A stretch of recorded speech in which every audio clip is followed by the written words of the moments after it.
Welcome to Dragons Lair Update, the only show dedicated to Howard Community College's athletic programs. This month, we'll follow our men's basketball team throughout the playoffs and break down the action with head coach Mike Smelkinson. The Maryland Juco Conference tournament kicks off with a contest between Howard and Garrett. Will the Dragons knock out their conference rival, or will Garrett score the upset on the road? Let's go to Bruce Hoosier for more on this postseason showdown. Thanks, Diane. I'm here with assistant men's basketball coach Tyquan Alexander. After an 11-6 start, the Dragons lost 4 of their last 5 and fell to 7th place in the conference. Coach, describe Howard's game. We are an unselfish team who has had 8 guys over the last 3 games score in double figures. Garrett enters the tournament with a 14-10 overall record. Antonio Butler leads the Lakers offense. What makes the 6'4" sophomore hard to contain? He's a tremendous player. He can score the ball inside, out. He attacks the paint. Our game plan is to send several guys at him. The Dragons take on Garrett in their final home game for Howard sophomores. Let's go to the Dragons' lair. First half, 4-point lead for Garrett. James Peters from the corner. Peters knocks it down for 3. The sophomore out of Oakland Mills makes it a 1-point game. Other end of the floor, Antonio Butler takes it into the lane. Brandon Spain forces a turnover. James Bartnick and 1. Howard takes the lead. Dinmore, triple threat position, connects with Gila Panzo. Panzo takes it into the lane, and Garrett regains the lead. Daniel Brown finds Dinmore open on the wing. Moore makes him pay. The Lakers are on a 9-0 run. Brandon Spain takes his man off the dribble. Dumps it off to Coyote Ajanafuja for the quick lay-in. Spain draws 2 Lakers. Bounce pass to Ali Conde. It's good. That's Spain's 4th assist of the half, and it gives Howard the lead. Yannick Zanfat gives it back to Antonio Butler. Butler sinks the pull-up jumper and gives Garrett momentum headed into the locker room. Second half, Addison and Bartnick force Gibson to go right. He gives it up to Panzo. Dinmore is all alone and drills it. Garrett opens the half with a 5-0 run. Moore takes it into the lane, goes down and coughs up the ball. Here come the Dragons in transition. James Bartnick does not waste any time. Antonio Butler up against Joshua Johnson. Butler absorbs the contact and puts it away. Howard brings a press. Matt Gibson is looking to beat the defense up court. He goes left, draws 2 and gives it up to Butler. 20-point night for the sophomore out of Alexandria, Virginia. Marquise Green passes to Moore. Jazz Harris keeps his head on a swivel and creates a turnover.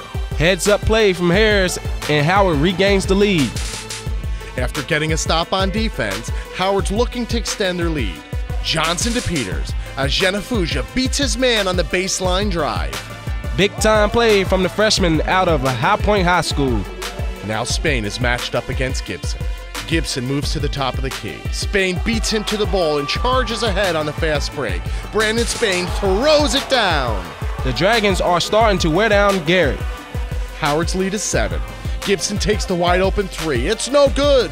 Ali Conde hauls in the rebound. James Bartnick catches Peters in stride and he puts it away. Howard continues to wear down Garrett with another quick strike. Conde pounds it down low to KO. He gets the turnaround jumper to fall. 16-point night for KO. Other end of the floor, here's Butler working against Bartnick. Addison and Ajanafuja stop him dead in his tracks, and Conde secures a tough rebound. Big-time stop for the Dragons' defense. Watch number 21 in white, Tyrell Addison. He sets a tough screen, and Brandon Spain does the rest. Those physical screens are starting to take a toll. Under 5 minutes to play, Spain breaks up the inbound pass. Here come the Dragons in transition. Maurice Thompson flies in for the put-back bucket. Howard's lead is 10. The man-to-man defense isn't allowing Garrett to penetrate.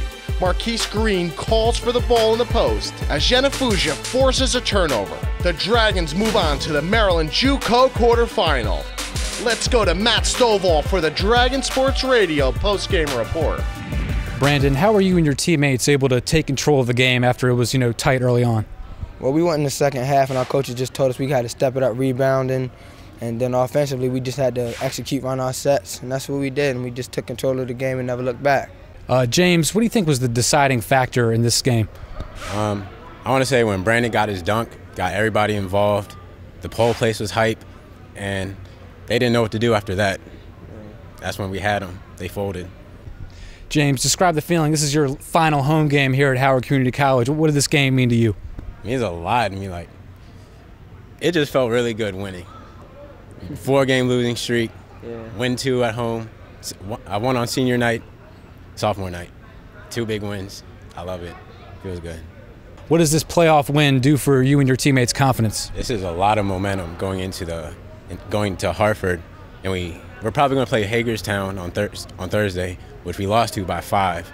So we got to get them back in. This is perfect, coming off a win. What's it going to take to get the win against Hagerstown this time? You know, we're going to defensively, we're going to have to play together. They're big. We're going to box out, rebound, and then on offensively, we're going to have to execute our sets, be patient, play tough and poised, and just be basketball players and make plays. And that's what we're going to do. Great playoff win, gentlemen. For Dragons Lair Update, I'm Matt Stovall. James Peters' prediction was accurate. Hagerstown beat Dundalk to set up a quarterfinal showdown with the Dragons. Hagerstown enters the game ranked 20th in the NJCAA. The Hawks are the defending Maryland Juco tournament champions. Coach Ty, how can Howard score the upset? We need to be disciplined on defense. Hagerstown has talent at every position, and they are not selfish on offense. All 5 players touch the ball every 2 possessions. Antonio Jennifer averages 20 points per game, 9th best in the nation. Coach Ty, what's the key to stopping Jennifer? Our game plan is to just attack Jennifer, get him in early foul trouble. Howard and Hagerstown face off next. First half, Antonio Jennifer calls for the ball inside and puts his skills on display. Hagerstown leads by 6. Other end of the floor, the Dragons turn it over. Hagerstown pushes it ahead. Howard finished the half with 14 turnovers. Jennifer sets a pick and pops out for the pass. Hagerstown's lead, 41-25 at halftime. Kervin Rammel, baseline drive. Ali Conde strips him and takes the ball the other way. James Bartnick is all alone. Howard storms out of the locker room with an 11-4 run. Hagerstown led by as much as 20 in the first half. Jazz Harris cuts it down to 7. Jennifer's layup is off. The Dragons are on the run. Bartnick likes what he sees and takes it himself. We have a 6-point game. 12 minutes remaining. Peter sends a deep pass to Ajana Fuja. Coyote makes him pay. Christian Leach, top of the key, spins into the lane and delivers a timely bucket. 7 minutes to play. KO goes to the basket. He will not be denied. 61-54 Hagerstown. 4 minutes remaining. Hagerstown beats the Prez. Christian Leach, no-look pass to Antonio Jennifer. He splits 2 defenders and sinks a tough shot. 12 seconds on the clock. 2-possession game. Once again, Hagerstown beats the Press. The Hawks advance to the conference semifinal. Let's go to Adam Force for the Dragon Sports Radio postgame report. Now, I saw you give a lot of energy on the bench. What were you saying to the teammates? Just, this is our game. Like, keep your heads up. We in it. Like, even though being down 20, we come back. We came back all season. So being down 20 wasn't nothing to us, bro. All right, now, Coyote, you had a big second half. What was the difference in that? Well, first half I was actually rushing most of my shots and like dribbling and everything. I had to slow it down, you know, take my time and start rushing things. And then instead of shooting, go to the basket like my coach was telling me. What's the biggest thing going in the next round that you guys have to improve on and do during practice? Boxing out, rebounding. Yep. We have to keep our intensity up for all 40 minutes. We just can't pick and choose when we want to play for real. And really, we just got to work hard. Hard work. We got to go hard at each other in practice, you know, make ourselves better so that when we come out in the regionals that we can play strong and aggressive. And, you know, that intensity we come out with in the second half, we got to have that first half, like you said, 40 minutes. What are you guys going to use from this game to try and take it over and carry over to the next game? The way we came out and played the second half, is the way we need to start the game out. If we start the game out like that, when region come, can't nobody beat us. So we got 2 weeks before region, so we're gonna work hard them 2 weeks of just playing with energy every time we step on the court. Like, there's no taking no days off. Joining me in the studio is men's basketball head coach Mike Smelkinson. Welcome, Coach. Thank you. Assess your team's performance against Hagerstown. Well, Hagerstown, they're a very good team. I think we played very well in the second half. First half, we missed a lot of layups. Didn't play up to our potential in the first half, so we went down 20 in the first half. And then we came out in the second half and gained some momentum and got right back into the game. So what did you say at halftime? Well, you know, we went over the game plan before the game, and at halftime I just kind of said we're not sticking to the plan. You know, we're not boxing out. We're allowing them to get second and third chances. That combined with we missed a lot of free throws and layups in the first half, and you know, we corrected those mistakes, and it showed in the second half because we climbed right back into the game. I guess the only consolation to that is knowing that Hagerstown ended up winning the whole tournament, right? Yes, they did. So tell me, the conference, Maryland Juco, all conference teams just came out. What was your reaction? I was disappointed to see that we didn't have any players make first or second team or even honorable mention. I think that our 4-game slide at the end, towards the end of the conference play, might have contributed to that. You know, I think Coyote and Ali were both deserving of, you know, at least second team, in my opinion. Does that help as a motivating factor for the rest of the season and into the tournament with your players? Yeah, I think it does. When I told the guys, I think they felt a little disrespected, and so did I, because we just felt like we had a couple players that were deserving of it. And we thought that we had a pretty good year as far as in the conference play. So I think when we go into future games, especially conference opponents, and if we're going against a team and they have somebody that made first team, we're going to be trying to prove that we had players that were good enough to make it. What players, let's talk about players, what players have been consistent this year for you? Well, I think Coyote has been very consistent, you know, being a true freshman and starting just about every game for us. He's had some really good games, and then he's had some quiet games. Got in foul trouble quite a bit throughout the season, but that's just being a freshman, I think. Jazz Harris off the bench, you know, provided 10 points per game off the bench. Ali was averaging 12.5 points, and you know, again, just different players stepped up at different points of the season for us. Now, one of the concerns you had early in the season was you didn't have any captains. Right. Now, has that changed? Do you have a team captain now? Yes, Tyrell Addison has established himself as the captain of this team. He really took on that responsibility, and he's done a fantastic job just bringing us all together as we make this push for you know, the regions. Now, how did that happen, though? Were you still looking for a captain, or? Yeah, I was looking, and you know, I addressed it to the team that, you know, this team doesn't have a captain yet, and I don't just name somebody a captain. You know, it's something that you earn, and you know, Tyrell just, you know, he sent me a message one day and said, do you think I can take on the responsibility of being the captain of this team? So I met with him and we talked about it, and I felt like he was ready. And the day I named him captain, he took it upon himself to talk to the guys for about 15 minutes and just did a great job of defining players' roles on the team, and it was good for them to hear it from a player and not a coach. What does the sophomore class mean to you? You know, they were here last year, which was a bit of a roller coaster of a season, but it was my first year here. And, you know, I used to always talk about last year how they have a chance to start something, you know, that is going to lead to, you know, hopefully we'll get better and better each year. And with them leaving after this year, you know, hopefully they'll be able to come back in a few years and see us having success and feel like, you know, they were the ones that were able to start everything here. Now there's a little time in between the end of the conference tournament and Region 20. How are you spending that time?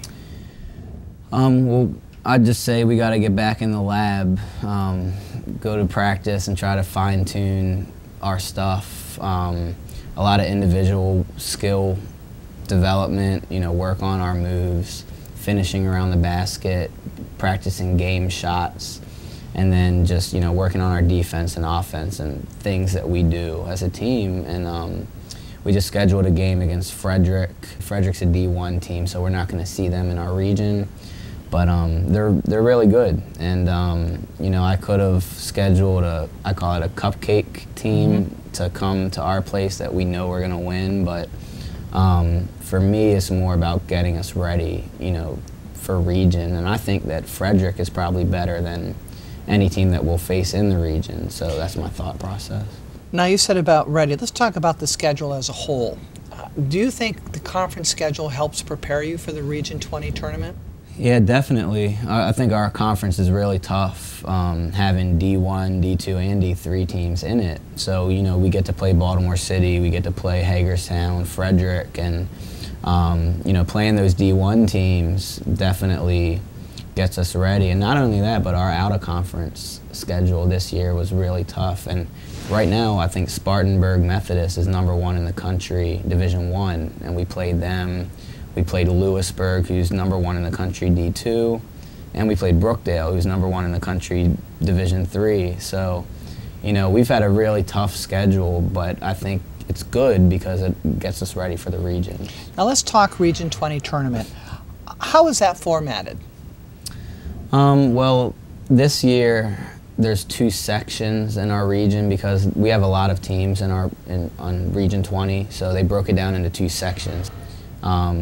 Each section has a bracket, and the winner of those brackets qualify for nationals. So there will be 2 teams from our region that qualifies for nationals, and hopefully one of them will be us. So what do you think your mindset will be going into the Region 20 tournament? Our mindset, I think, is we're going to be confident. We're not going to be cocky, though. Our goal, and we've been talking about it all year long, is to make nationals. And you know, we've been talking about getting a high seed in the region and making nationals. And that was very clear since, you know, our first practice.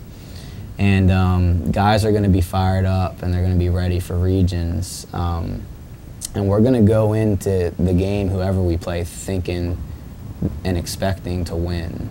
Good luck, Coach. Thank you. With a ticket to nationals on the line, Howard battles their Division II rivals. Bruce Hoosier anchors our Region 20 tournament coverage. Howard's first assignment, the Raiders of Northern Virginia. Coach Ty, the winner of this bracket earns the District 15 title and a trip to the Nationals. Our team has been waiting all year for this opportunity. We had a great week of practice. Our guys were getting into it and practicing with confidence. Look for us to play with a sense of urgency. Northern Virginia enters the tournament with a 13-12 record, including 2 losses at the hands of Howard. Schwab Camaro is playing his best basketball when it matters most. He is. The guard out of Alexandria, Virginia, averaged 22 points per game over the past 5 games for Nova. The winner moves on to district finals. The loser goes home.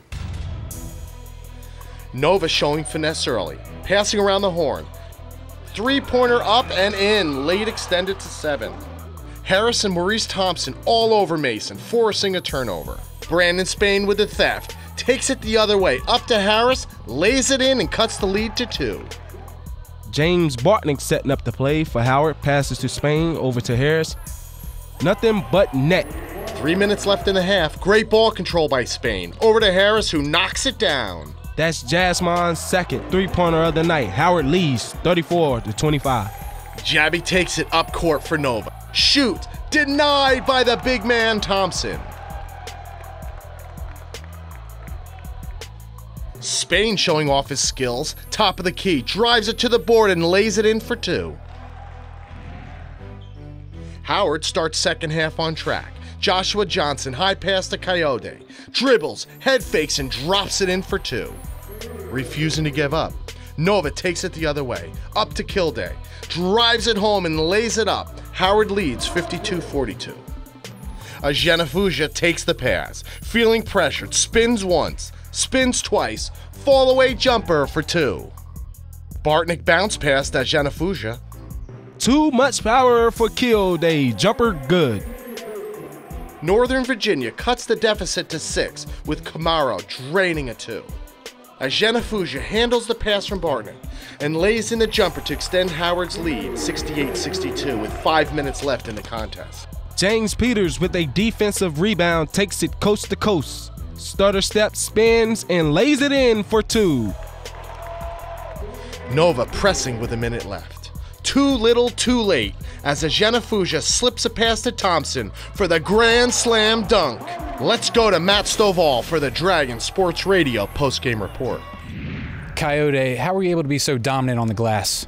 Well, it's just boxing out and rebounding. So we had to box out first. We've been working on that in practice, lots of boxing out drills. And then if everybody does it, then we'll get the rebound. It'll just drop right there for us. All right, Nova, they were down big, then they sort of came back. How were you able to reestablish dominance in the second half? We kind of had to slow it down and play our game, and we were kind of moving too fast, and so we had to slow it down.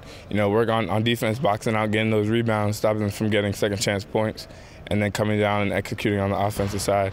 Maurice, you're a player that I hear you're a very tough player out there. So how were you able to set the tone in the paint in this game? Just keeping my confidence up and listening to the criticisms that my teammates had and try to keep up the energy.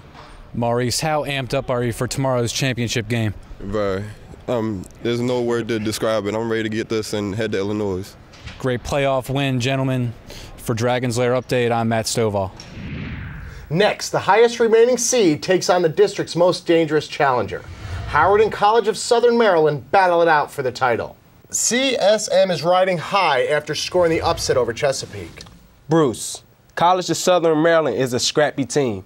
This is their third game in 3 days. Our game plan will be to pressure them. We don't want them to preserve any energy.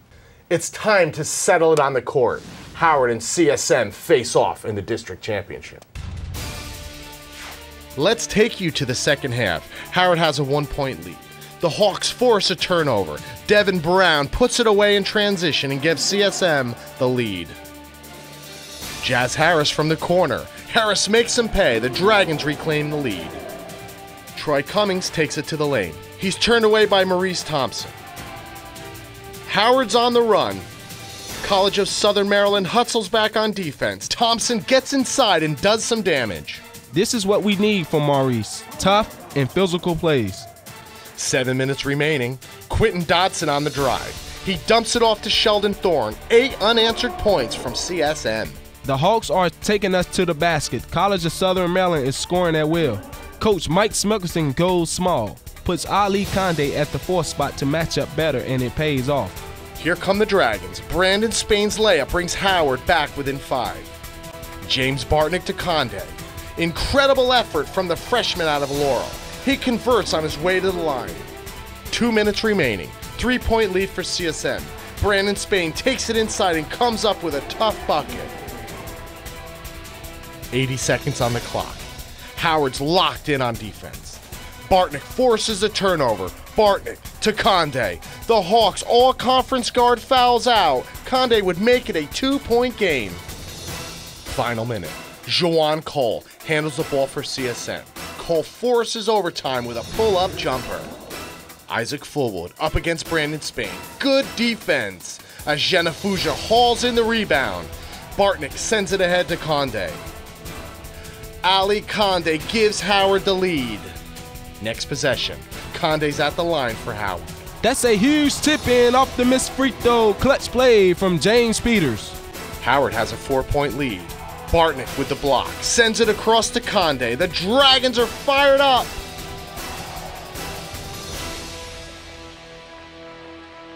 Here's Condé at the line. He grabs his own rebound and delivers a backbreaker. Ali Condé has scored 6 points in overtime. CSM needs a play. Troy Cummings for three. The Hawks are back within striking distance.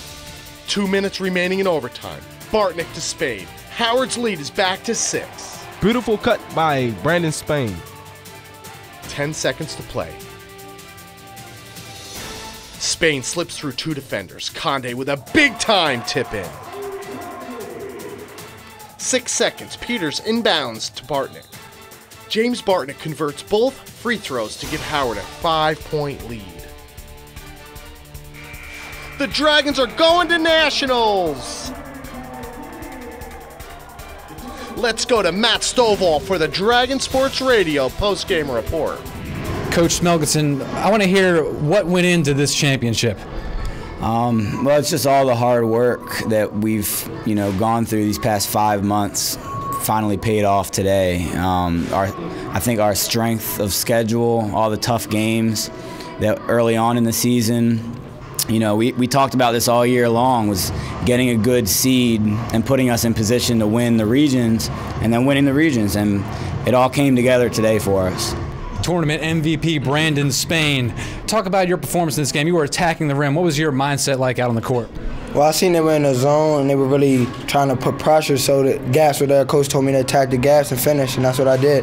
And I just tried to make good decisions when I got to the rim. Coach, I noticed you were giving a lot of instructions like during the game, like Ali would make a shot, then he'd come right to you. What were you saying? Well, I was just trying to get them to relax their mind on their free throws, and I was just telling them, keep calm, just follow through, make the shot, and, no worries. And, I knew they were probably nervous and they could smell Illinois, so I was just trying to get them to concentrate on their shot. Coyote, you told us it was your goal to make it to nationals. You've made it to nationals. How do you feel right now? I don't even know, because I've never felt it before, but it just feels really great to get there. So I'm just waiting until we go to Illinois so we can continue to win games. Brandon, this is a close-knit group. What do your teammates mean to you? They mean a lot to me. Like, those are my brothers. They mean the world to me. We all stick together through everything, on and out the court. And even the bench when we're playing, they keep us in the game. They keep us fired up and let us know what's going on, what they see from the side. And I love them. Gentlemen, thank you for bringing Howard its first championship since 1993. Congratulations. Thank you. For Dragons Lair Update, I'm Matt Stovall. Thanks for watching. Tune in Friday, March 29th for an all-new Dragons Lair update. And remember, go Dragons!